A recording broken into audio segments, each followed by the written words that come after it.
ပုံမှန်တိုင်းဆိုဒီဗီဒီယိုကကျွန်တော်မတင်ញင်ပါဘူး။ Lesson နဲ့ပတ်သက်တဲ့ knowledge share တွေကိုပဲပုံမှန်တင်ញင်တာပါ။ဒါပေမဲ့ကျွန်တော်ကို follow လုပ်လာတဲ့လူတွေယုံကြည်မှုတစ်ခုရဖို့ဒီလူက lesson နည်းမြအကြောင်းတွေပြောနေတာ share နဲ့လုပ်နေတာတောက်တက်ရလားသိရလားပေါ့ဒီလိုအခြေအနေမဖြစ်ရအောင်ကျွန်တော်ရဲ့ education background တစ်ခုနဲ့ကျွန်တော်ရဲ့ lesson နဲ့ပတ်သက်တဲ့လောက်သက်ဒီနှစ်ခုကိုကျွန်တော်ပြောသွားမယ် education background ပြောမယ်ဆိုရင်တော့ကျွန်တော်ကနေပြည်တော်တက္ကသိုလ်ကနေ BEP နဲ့ဘွဲရထားတယ် Bachelor of Engineering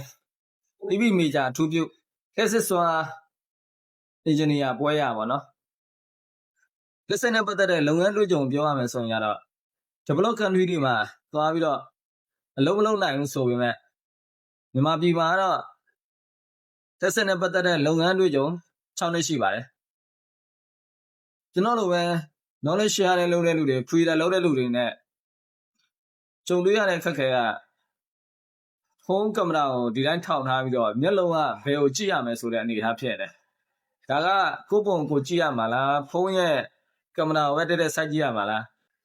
ကြည့်တဲ့လူတွေအနေနဲ့လည်းမျက်လုံးကအနေထားကဘယ်ကိုသွားနေမှမသိ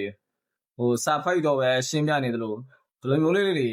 ထင်လွဲစရာတော့ရှိတာပေါ့နော်ဒါကတော့ပြောတဲ့လူတွေကတော့ဘယ်လိုပဲဖြစ်ပြောကြမှာပဲပေါ့နော်ကောင်းတာလည်းပြောကြတာလည်းဆိုးတာလည်းပြောကြမှာပဲကျွန်တော်အနေနဲ့ကတော့ရှေ့ဆက်ပြီးတော့သွားပါပဲခီကိုရင်ကျွန်တော်ရဲ့ knowledge share တဲ့ဗီဒီယိုတွေကို